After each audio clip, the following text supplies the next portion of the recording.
Education special channel में आप सभी का स्वागत है। साथियों, आज हम कक्षा 11वीं के राजनीति विज्ञान का चैप्टर 5 जिसका नाम है अधिकार, इसके महत्वपूर्ण प्रश्नों एवं महत्वपूर्ण बिंदुओं को जानेंगे और समझेंगे।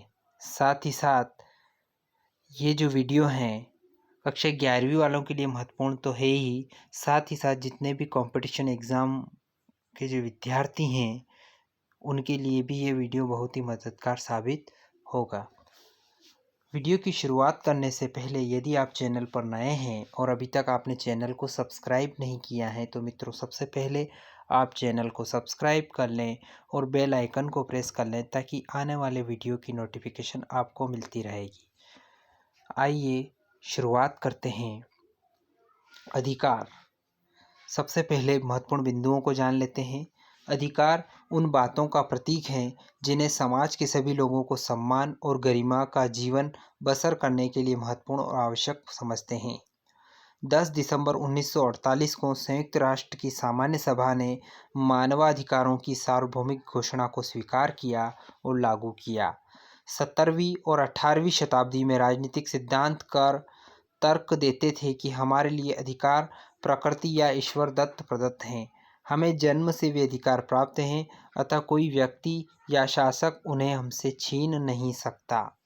मनुष्य के लिए 3 प्राकृतिक अधिकार चिन्हित किए गए थे: जीवन का अधिकार, स्वतंत्रता का अधिकार और संपत्ति का अधिकार।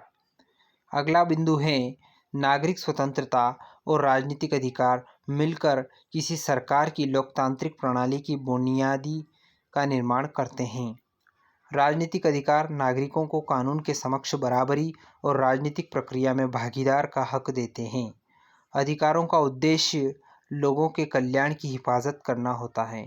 जर्मन दार्शनिक एमेनुएल कांट के अनुसार लोगों के साथ गरिमामय बर्ताव करने का अर्थ था उनके साथ नैतिकता से पेश आना। कांट के विचार ने अधिकार की एक नैतिक अवधारणा प्रस्तुत की। पहला, हमें दूसरों के साथ वैसा ही आचरण करना चाहिए जैसा हम अपने लिए दूसरों से अपेक्षा करते हैं। दूसरे शब्दों में, हमें यह निश्चित करना चाहिए कि हम दूसरों को अपनी स्वार्थ सिद्धि का साधन नहीं बनाएंगे। भारतीय संविधान में 7 मौलिक अधिकार थे, परंतु सन 1979 में 44वें संशोधन के द्वारा संपत्ति के अधिकार को हटा दिया गया। अब मुख्यतः 6 मौलिक अधिकार रह गए हैं। अभ्यास प्रश्नोत्तर में पहला प्रश्न है, अधिकार क्या हैं और वे महत्वपूर्ण क्यों हैं? अधिकारों का दावा करने के लिए उपयुक्त आधार क्या हो सकते हैं? अधिकार का अर्थ यह है कि मनुष्य के सामाजिक जीवन की वे परिस्थितियां हैं जिनके द्वारा मनुष्य अपना विकास कर सकता है तथा अधिकारों के बिना मनुष्य अपना विकास नहीं कर सकता है। जिस देश में नागरिकों को अधिकार प्राप्त नहीं होते, वहाँ के नागरिक अपना विकास नहीं कर सकते। राज्य के द्वारा दिए गए अधिकारों को देखकर ही उस राज्य को अच्छा या बुरा कहा जा सकता है। लास्की के अनुसार अधिकार की परिभाषा: अधिकार सामाजिक जीवन की वे परिस्थितियां हैं जिनके बिना साधारणतः कोई मनुष्य अपना विकास नहीं कर सकता। हॉलैंड के अनुसार अधिकार एक व्यक्ति के द्वारा दूसरे व्यक्ति के कर्तव्यों को समाज के मन और शांति द्वारा प्रभावित करने की क्षमता है। अधिकार उन बातों का प्रतीक हैं जिन्हें समाज के सभी लोगों के सम्मान और गरिमा का जीवन बसर करने के लिए महत्वपूर्ण और आवश्यक समझते हैं। उदाहरण के लिए, आजीविका का अधिकार सम्मानजनक जीवन जीने के लिए जरूरी है। लाभकर रोजगार में नियोजित होना व्यक्ति को आर्थिक स्वतंत्रता देता है, इसीलिए यह उसकी गरिमा के लिए प्रमुख है। लाभकर रोजगार में नियोजित होना व्यक्ति को आर्थिक स्वतंत्रता देता है, इसीलिए यह उसकी गरिमा के लिए प्रमुख है। अपनी बुनियादी ज़रूरतों की पूर्ति हमें अपनी प्रतिभा और रुचियों की ओर प्रवृत्त होने की स्वतंत्रता प्रदान करती हैं।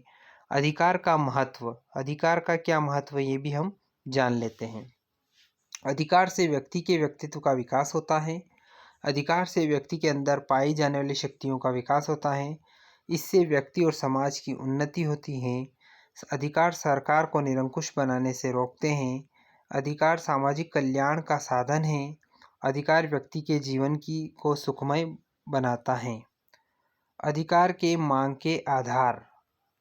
मनुष्य अपनी अनेक आवश्यकताओं की पूर्ति करना चाहता है, इसी से उसके जीवन का विकास होता है। उसकी सबसे पहली मांग यह होती है कि उसे ऐसे अवसर मिले जिससे वह अपनी आवश्यकताओं की पूर्ति कर सके, और अधिकारों का निर्माण इन्हीं मांगों के आधार पर होता है। दूसरा पॉइंट है, मांग अधिकार तभी बन सकते हैं जबकि उनकी प्राप्ति के लिए जीने के लिए आवश्यक दिखाई दे। समाज उस मांग को उचित समझकर स्वीकार करें। दूसरा प्रश्न है, किन आधारों पर यह अधिकार अपनी प्रकृति में सार्वभौमिक माने जाते हैं? अधिकार जीवन की परिस्थितियों के रूप में महत्वपूर्ण और आवश्यक नहीं, परंतु अधिकारों को सार्वभौमिक कहा जा सकता है क्योंकि उनकी सभी कालों में सभी लोगों द्वारा मांग रही हैं। वे अपने व्यवहार और सभ्यता के कारण महत्वपूर्ण हैं। ये अधिकार मानव अस्तित्व के लिए मौलिक अधिकार हैं। वस्तुतः अधिकार मौलिक शर्तें हैं जो मानव जाति के लिए आत्मसम्मान और महत्वपूर्ण होते हैं। निम्नलिखित अधिकारों को सार्वभौमिक अधिकार कहा जा सकता है।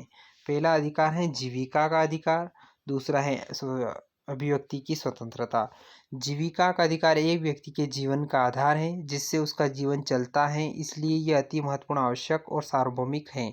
यदि एक व्यक्ति को अच्छा रोजगार प्राप्त होता है तो उसको आर्थिक दृष्टि से स्वावलंबी बनाने का अवसर मिलेगा। इससे उसका महत्व और स्तर बढ़ जाएगा। जब एक व्यक्ति की आवश्यकताएं, विशेष रूप से आर्थिक आवश्यकताएं पूरी हो जाती हैं तो उसके प्रतिभा और कौशल में विकास होता है और उसका शोषण समाप्त हो जाता है। अभिव्यक्ति की स्वतंत्रता। अभिव्यक्ति की स्वतंत्रता हमें विभिन्न प्रकार के से अपनों को व्यक्त करने का अवसर प्रदान करता है। इस अधिकार के द्वारा लोग अपने को लिखित, बोलकर या कलात्मक रूप से व्यक्त कर सकते हैं। शिक्षा का अधिकार। शिक्षा का अधिकार व्यक्ति को मानसिक, नैतिक और मनोवैज्ञानिक विकास में सहायता करता है। इससे हमें उपयोगी कौशल प्राप्त होते हैं, जिससे हम जीवन के विविध पक्षों के चुनाव में सक्षम हो जाते हैं। इसलिए शिक्षा के अधिकार के सार्वभौमिक अधिकार स्वीकार किया गया है। अगला है, संक्षेप में उन नए अधिकारों की चर्चा कीजिए जो हमारे देश में सामने रखे जा रहे हैं। उदाहरण के लिए, आदिवासियों के लिए अपने रहवास और जीने के तरीकों को संरक्षित रखने तथा बच्चों के बंधुआ मजदूरी के खिलाफ अधिकार जैसे नए अधिकारों को लिया जा सकता है। आज का विश्व लोकतांत्रिक सरकार का विश्व है, जिसमें संस्कृति, जाति, रंग, क्षेत्र, धार्मिक और व्यवसाय के प्रति जागरूकता और चेतनता बढ़ रही है। व्यक्ति का सर्वांगीण विकास शिक्षा, संस्कृति और धर्म के अधिकार से जुड़ा हुआ है। इसीलिए लोगों को उनके नए क्षेत्रों शिक्षा, संस्कृति, बाल अधिकार, महिला अधिकार, बुजुर्गों के अधिकार, मानवाधिकार, श्रमिक अधिकार, कृषक अधिकार, पर्यावरण अधिकार आदि अधिकार दिए जा रहे हैं। आज के समाज सामान्य रूप से बहुसमाज है, जिसमें नागरिकों को विकास करने का और लोगों के सामाजिक, सांस्कृतिक, आवास की सुरक्षा के अधिकार दिए गए हैं। भारतीय संविधान में शिक्षा और संस्कृति का अधिकार दिया गया है, जिसमें विभिन्न क्षेत्र के लोगों को अपनी सांस्कृतिक पहचान को कायम रखने और उनको विकसित करने का अधिकार दिया गया है। वे लोग विभिन्न प्रकार के रहन सहन से संबंधित होते हैं। वे विभिन्न प्रकार के वेशभूषा, व्यवहार, त्योहार और अन्य सभ्यताओं में संबद्ध होते हैं। वे शिक्षा से अपनी संस्कृति की प्रगति कर सकते हैं। बच्चों को शोषण के विरुद्ध कार्रवाई करने का अधिकार दिया गया है, जिससे वे पुरानी प्रथाओं की बुराइयों जैसे बंधुआ मजदूरी को दूर कर सकते हैं। उनकी सम्मान की रक्षा के लिए मौलिक अधिकार भी दिए गए हैं। राजनीतिक, आर्थिक और सांस्कृतिक अधिकारों में अंतर बताइए। हर प्रकार के अधिकार के लिए उदाहरण भी दीजिए। समाज के लोगों को विभिन्न प्रकार की दशाओं और सुविधाओं की आवश्यकता होती है, जिनको वे अधिकार के रूप में प्राप्त करना चाहते हैं और अपना विकास करना चाहते हैं। राजनीतिक अधिकारों की बात करें तो राजनीतिक अधिकार नागरिकों को कानून के समक्ष बराबरी तथा राजनीतिक प्रक्रिया में भागीदारी का हक देते हैं। वोट देने, प्रतिनिधि चुनने, चुनाव लड़ने, राजनीतिक पार्टियां बनाने, उनमें शामिल होने जैसे अधिकार शामिल हैं। राजनीतिक अधिकार नागरिक स्वतंत्रताओं से जुड़े हुए हैं। इनमें कुछ नागरिक राजनीतिक अधिकार निम्न प्रकार से हैं। कानून के समक्ष समानता, अभिव्यक्ति की स्वतंत्रता, मतदान का अधिकार, निर्वाचित होने का अधिकार, संघ बनाने का अधिकार, प्रतिनिधि चुनने का अधिकार और राजनीतिक दल बनाने का अधिकार। आर्थिक अधिकार की बात करें तो आर्थिक अधिकार वे अधिकार होते हैं जो मनुष्य की आवश्यकताओं की पूर्ति करते हैं, जैसे भोजन, कपड़ा, मकान, विश्राम, रोजगार आदि। राजनीतिक और आर्थिक अधिकार एक दूसरे से जुड़े हुए होते हैं। इनके मुख्य आर्थिक अधिकार निम्नलिखित हैं: कार्य करने का अधिकार, आवास एवं कार्य करने की उचित दशाएं, रोजगार का अधिकार, पर्याप्त मजदूरी का अधिकार, विश्राम का अधिकार, न्यूनतम आवश्यकता जैसे आवास, भोजन, वस्त्र का अधिकार, संपत्ति का अधिकार, चिकित्सा सुविधा का अधिकार। तीसरा पॉइंट है सांस्कृतिक अधिकार। सांस्कृतिक अधिकार वे अधिकार होते हैं जो मानव के विकास के सुव्यवस्थित जीवन के लिए उत्तेजनात्मक, मनोवैज्ञानिक एवं नैतिक विकास के लिए महत्वपूर्ण हैं। मुख्य सांस्कृतिक अधिकार निम्नलिखित हैं: प्राथमिक शिक्षा प्राप्त करने का अधिकार, स्थानीय वेशभूषा, त्योहार, पूजा, उत्सव मनाने का अधिकार और शिक्षित संस्थाओं की स्थापना का अधिकार। तो साथियों, आज हमने अधिकार का भाग पार्ट 1 समझा है। पार्ट 2 में इसी वीडियो के बाद अपलोड करने वाला हूं। इससे पहले यदि आप चैनल पर नए हैं और अभी तक आपने चैनल को सब्सक्राइब नहीं किया है तो मित्रों, पहले आप चैनल को सब्सक्राइब कर लें, बेल आइकन को प्रेस कर लें ताकि आने वाले वीडियो के नोटिफिकेशन आपको मिलते रहेंगे। धन्यवाद साथियों। जय हिंद, जय भारत।